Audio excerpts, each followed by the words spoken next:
tem um deste? Sou louca pelo meu. Na verdade, adoro todas as minhas coisas. Já se perguntou de onde vêm todas as coisas que compramos e para onde vão quando nos desfazemos delas? Não conseguia deixar de pensar nisso, por isso quis saber mais sobre o assunto. E os livros diziam que as coisas se deslocam ao longo de um sistema. Da extração para a produção, para a distribuição, para o consumo e para o tratamento de lixo. Isso tudo se chama a economia de materiais. Bem, estudei um pouco mais. Eu passei 10 anos viajando pelo mundo, atrás de pistas de onde vêm as nossas coisas e para onde vão. E sabe o que eu descobri? Esta não é toda a história.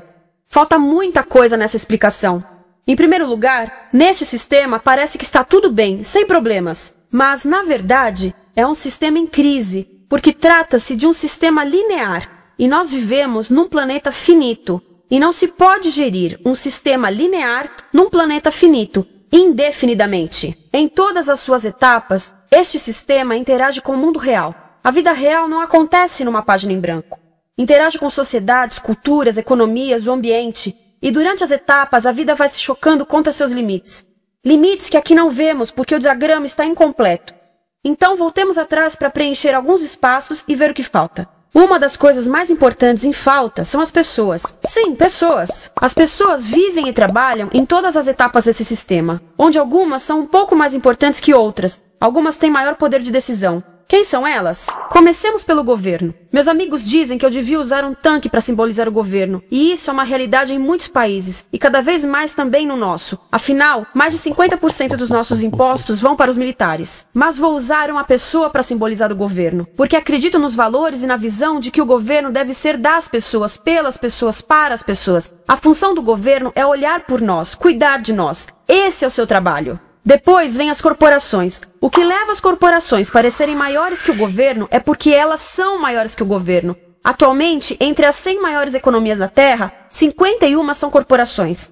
À medida que as corporações foram crescendo, em tamanho e poder, assistimos a uma pequena mudança no governo, como se estivessem mais preocupados com o bem-estar deles do que com o nosso. Muito bem, então vejamos o que mais falta nessa imagem. Começaremos pela extração, que é uma palavra pomposa para exploração de recursos naturais, que por sua vez é uma palavra pomposa para destruir o planeta. A verdade é que cortamos as árvores, arrebentamos as montanhas para extrair os metais, consumimos toda a água e exterminamos os animais. Aqui enfrentamos o nosso primeiro limite. Estamos ficando sem recursos naturais. Estamos utilizando demasiados materiais. Sei que isto pode ser difícil de ouvir, mas é a verdade. Por isso temos que lidar com isso. Durante apenas as 3 últimas décadas, foram consumidos 33% dos recursos naturais do planeta. Desapareceram. Cortamos, minamos, perfuramos e destruímos o planeta tão depressa que estamos debilitando a capacidade do planeta para sustentar o nosso modo de vida. Aonde eu vivo, nos Estados Unidos, resta-nos menos de 4% da nossa floresta original. 40% dos cursos de água estão impróprios para o consumo. E o nosso problema não é apenas estarmos utilizando demasiados recursos, mas o fato de estarmos utilizando mais do que a nossa parte. Temos 5% da população mundial, mas usamos 30% dos recursos mundiais. Se todos consumissem ao ritmo dos Estados Unidos, precisaríamos de 3 a 5 planetas. E sabem uma coisa? Só temos um. Então, a resposta do meu país a essa limitação é simplesmente ir tomar dos outros. Este é o terceiro mundo, que alguém dirá tratar-se apenas de uma expressão para designar o local para onde foram as nossas matérias-primas. E o que é que acontece?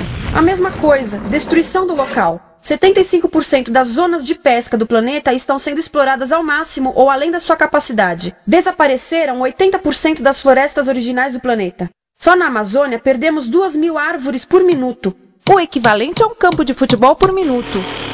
Então, e as pessoas que vivem aqui?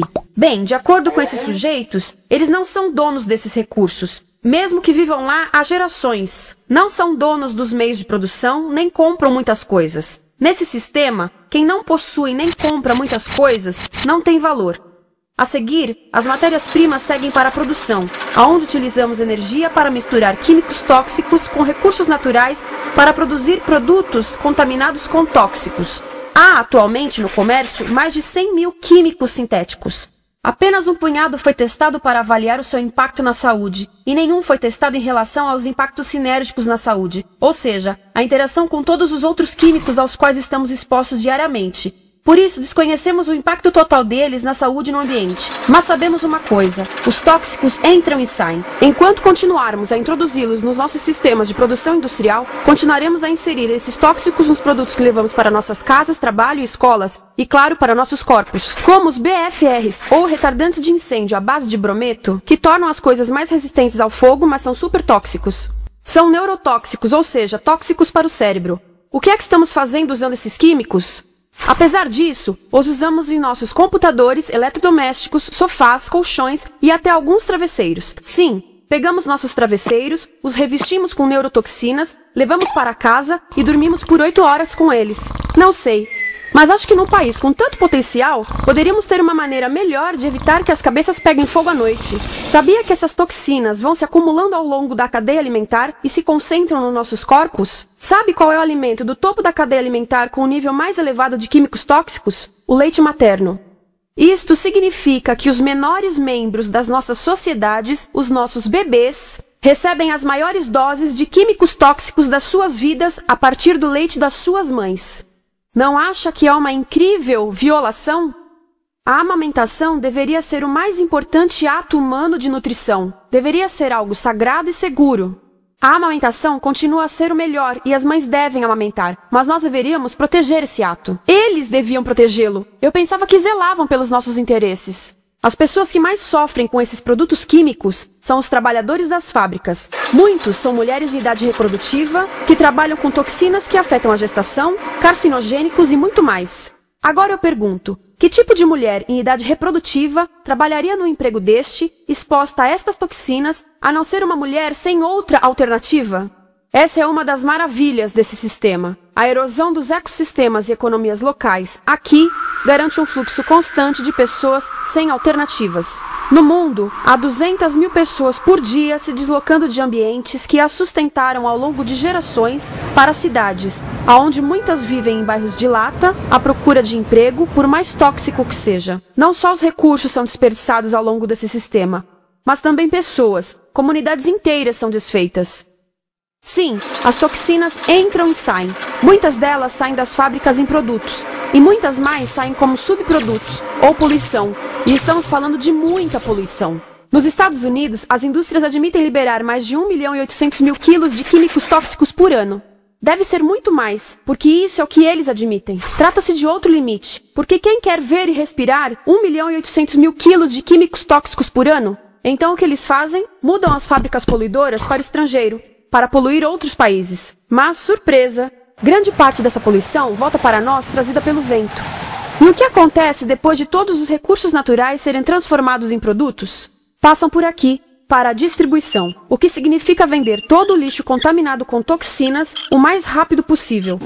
Aqui, o objetivo é manter os preços baixos, com as pessoas comprando os produtos em constante movimento. Como eles mantêm os preços baixos? Pagam salários baixos aos trabalhadores das lojas e restringem o acesso aos seguros de saúde sempre que podem. Tudo se resume em exteriorizar os custos. O verdadeiro custo da produção não se reflete no preço.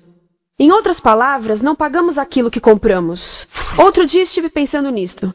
Ia a caminho do trabalho e queria ouvir as notícias. Por isso entrei numa loja para comprar um rádio. Encontrei um pequeno rádio verde engraçado que custava $4,99. Na fila do caixa pensei, como $4,99 podem refletir o custo da produção e transporte desse rádio até ele chegar nas minhas mãos? O metal deve ter sido extraído na África do Sul. O petróleo provavelmente do Iraque. O plástico produzido na China e talvez montado por uma criança de 15 anos numa fábrica do México. $4,99 não paga nem o aluguel do espaço ocupado na prateleira, nem parte do salário do empregado que me atendeu, ou as viagens de navio e caminhão que o rádio fez. Foi assim que eu percebi que eu não paguei o valor do rádio. Então, quem pagou? Estas pessoas pagaram com a perda do espaço dos seus recursos naturais. Estas pagaram com a perda do ar puro, com o aumento de doenças como asma e câncer. As crianças do Congo pagaram com o seu futuro, pois 30% delas abandonam a escola para trabalhar nas minas de coltan, um metal que usamos em aparelhos eletrônicos baratos e descartáveis. Estas pessoas pagaram por não ter direito ao seguro de saúde. Ao longo desse sistema, pessoas contribuíram para que eu comprasse o rádio por $4,99, mas essas contribuições não são registradas por nenhum contabilista. É isto que eu quero dizer com exteriorizar o verdadeiro custo de produção. E isso nos leva à seta dourada do consumo. O coração do sistema, o motor que impulsiona. É tão importante proteger esta seta que se tornou prioridade daqueles dois sujeitos.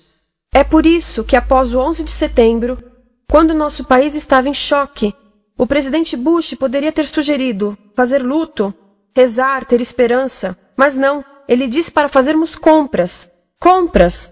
Nos tornamos uma nação de consumidores. Nossa principal identidade passou a ser de consumidores. Não mães, professores, agricultores, mas consumidores. Nosso valor é medido e demonstrado pelo quanto contribuímos para esta seta. Quanto consumimos. Não é isso que fazemos? Compramos, compramos, compramos. Manter os produtos circulando. E como circulam? Sabe qual a porcentagem dos produtos que circulam através desse sistema que ainda são usados 6 meses depois da venda na América do Norte? 50%? 20%?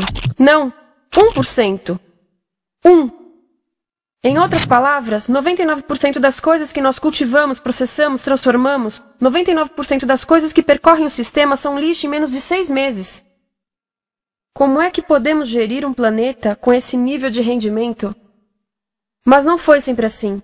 Hoje, o consumidor médio americano consome o dobro que há 50 anos. Pergunte à sua avó. No tempo dela, a boa gestão, a engenhosidade e a poupança eram valorizados. Então, como é que isso aconteceu?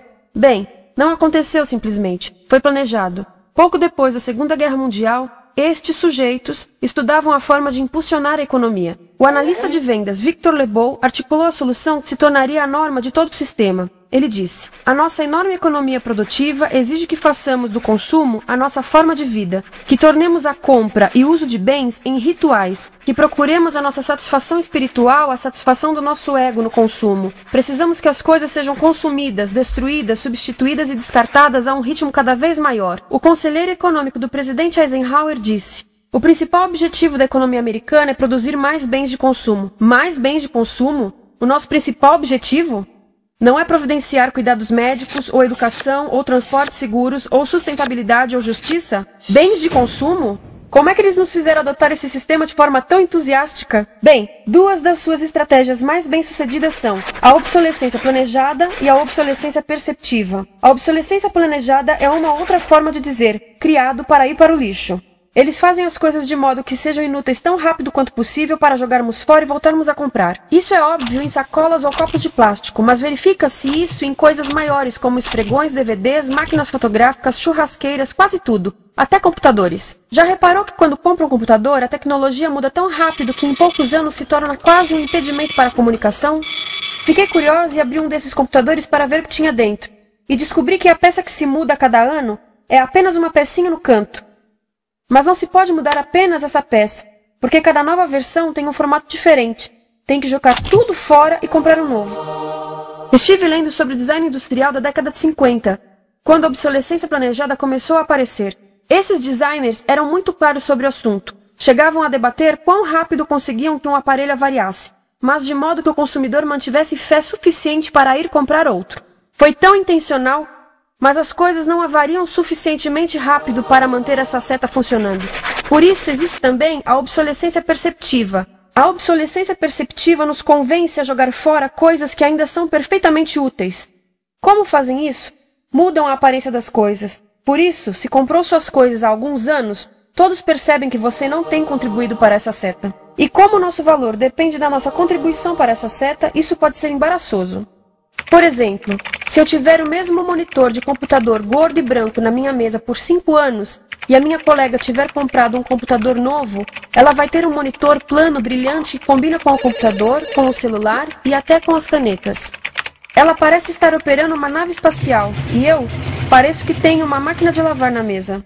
A moda é outro bom exemplo. Já se perguntou por que os saltos dos sapatos das mulheres passam de largos para finos num ano e no próximo de finos para largos? Não é por haver um debate sobre qual deles é mais saudável. É porque usar saltos largos num ano de saltos finos mostra que você não contribuiu recentemente para a seta. Por isso não vale tanto quanto a pessoa com saltos finos ao seu lado, ou em um anúncio. É para comprarmos sapatos novos. A publicidade e a mídia em geral têm um papel importante nisto. Cada um de nós nos Estados Unidos é bombardeado com mais de 3.000 anúncios por dia. Vemos mais publicidade num ano do que as pessoas há 50 anos viam em toda a vida. Qual é o objetivo de um anúncio se não nos fazer infelizes com o que temos? Por isso, nos dizem 3.000 vezes por dia que nosso cabelo está errado, nossa pele, nossa roupa, nossos móveis, nossos carros, nós estamos errados. Mas tudo se resolve se formos às compras. A mídia também ajuda a esconder tudo isto e isto. Por isso, a única parte da economia que vemos são as compras. A extração, produção e envio para o lixo acontecem fora do nosso campo de visão. Por isso, nos Estados Unidos, temos mais coisas do que tivemos antes, mas pesquisas mostram nossa felicidade declinando. Nossa felicidade teve seu pico na década de 50, a mesma época em que a febre consumista explodiu. Coincidência interessante. Acho que sei o porquê. Temos mais coisas, porém menos tempo para o que realmente nos faz felizes. Amigos, família, tempo livre. Estamos trabalhando mais do que nunca. Analistas dizem que não temos tão pouco tempo livre desde a sociedade feudal. E sabem quais são as duas atividades que mais fazemos no pouco tempo livre que temos? Ver televisão e fazer compras. Nós, americanos, passamos 3 a 4 vezes mais tempo comprando do que os europeus. Assim, nessa situação ridícula, vamos trabalhar talvez em 2 empregos, e quando chegamos em casa exaustos e sentamos no sofá novo para ver televisão, os anúncios dizem que não prestamos, então vamos às compras para nos sentirmos melhor. Depois trabalhamos mais para pagar o que compramos, e chegamos em casa mais cansados, vemos mais televisão que nos diz para fazermos compras outra vez. E estamos nesse ciclo de trabalhar, ver, comprar, e podíamos simplesmente parar. Então, no final, o que acontece a todas essas coisas que compramos? Nesse ritmo de consumo, não cabe tudo em casa, apesar do tamanho médio das casas ter duplicado nesse país desde os anos 70. Vai tudo pro lixo, e isso nos leva ao tratamento do lixo. Essa é a parte da economia de materiais que conhecemos melhor, porque nós temos de levar o lixo até a esquina. Cada americano produz 2 quilos de lixo por dia, o dobro do que fazíamos há 30 anos. Todo esse lixo ou é despejado num aterro, que é um grande buraco no chão, ou ainda pior, primeiro é incinerado e depois despejado no aterro. As duas formas poluem o ar, o solo, a água, sem esquecer que alteram o clima. A incineração é realmente ruim. Lembra daqueles tóxicos da fase da produção? Bem, queimar o lixo libera esses tóxicos no ar. Pior ainda, produz supertóxicos novos, como a dioxina. A dioxina é a substância mais tóxica feita pelo homem, e os incineradores são a principal fonte de dioxina. Isso significa que podemos parar a principal fonte da mais tóxica substância conhecida e feita pelo homem, simplesmente parando de queimar o lixo. E podemos parar hoje. Algumas empresas não querem criar aterros e incineradores aqui. Por isso, também exportam os resíduos. Então, e a reciclagem? A reciclagem ajuda? Sim, a reciclagem ajuda. Ela reduz o lixo nessa extremidade e depois reduz a pressão para minerar e colher mais nessa extremidade. Sim, todos devemos reciclar, mas reciclar não é o suficiente. Reciclar nunca será suficiente, por 2 razões. Primeiro, o lixo que vem das nossas casas é apenas a ponta do iceberg. Para cada saco de lixo que deixamos na esquina, 70 sacos de lixo são criados anteriormente, só para fazer o lixo desse saco que deixamos na esquina. Assim, mesmo que pudéssemos reciclar 100% do lixo das nossas casas, não se chegaria ao coração do problema. Além disso, grande parte do lixo não pode ser reciclado, ou porque contém demasiados tóxicos, ou porque é criado de início para não ser reciclável. Como aquelas caixas de suco, que têm as camadas de metal, papel e plástico, todas coladas. Não dá para separar essas camadas para reciclá-las. Como se vê, é um sistema em crise. Por todo o percurso, estamos batendo em limites, do clima em mudança ao decréscimo da felicidade. Simplesmente não está funcionando. Mas a parte boa de um problema tão generalizado é haver tantos pontos de intervenção. Há pessoas trabalhando aqui salvando florestas, e aqui na produção limpa. Pessoas trabalhando em direitos do trabalho, em comércio justo, em consumo consciente, no bloqueio de aterros e incineradores. E muito importante, em recuperar o nosso governo, para que seja realmente pelas pessoas e para as pessoas. Todo esse trabalho é criticamente importante, mas as coisas vão realmente começar a se mover quando enxergarmos as ligações, quando enxergarmos o panorama geral. Quando as pessoas ao longo do sistema se unirem, poderemos reivindicar e transformar esse sistema linear em algo novo, um sistema que não desperdice recursos ou pessoas, porque aquilo de que precisamos nos livrar é da antiga mentalidade de usar e jogar fora. Há uma nova escola de pensamento nesse assunto, e é baseada em sustentabilidade e equidade, química verde, zero resíduos, produção em ciclo fechado, energia renovável, economias locais vivas, já está acontecendo. Há quem diga que é irrealista, idealista, que não pode acontecer. Mas eu digo que quem é irrealista são os que querem continuar pelo velho caminho. Isso é que é sonhar. Lembre-se que a velha forma não aconteceu por acaso. Não é como a gravidade que temos que conviver. As pessoas a criaram, e nós também somos pessoas. Por isso vamos criar algo novo.